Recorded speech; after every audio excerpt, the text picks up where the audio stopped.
高雄的前金区有一笪大楼的工地，伫2022年的8月，因为这地基放弃，所以造成边仔呢7间犯厝拢真做是危楼，搁去互拆掉。这当中呢有6户是甲建商来和解，原底是讲这建商要起厝来互因住，要毋过其实司法到单已经要3年的时间啊。这新厝是一个影都无，受害的住户是讲这建商呢闹一句无钱，就无要搁再插啊。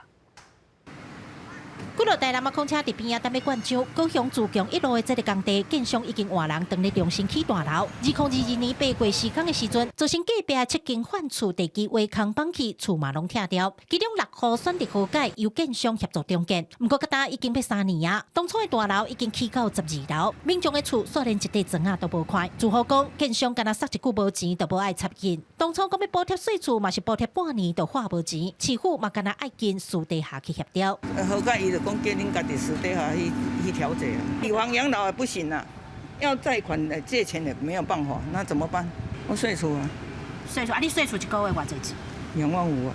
市府监管处表示，这2年多捌协助住户开5届的协调会议，但因为双方无共识，即卖敢若交互法院来处理。有议员认为，建商用债务困难甲脱产的方式来推卸责任。和解书内面有写清楚住户的要求，建商拢无做甲到。虽然即卖建案是换另外一间公司在起，市府也袂当法使用这招。这个协调过程，我们只能就是敦促了，但是没有办法去做一个强迫，因为每个住户跟建商之间有他们自己各自的一些想法，那所以都是我们还是予以尊重。在和解已经处于违约的情况之下，按照这个条文，应该不能够发给使用执照。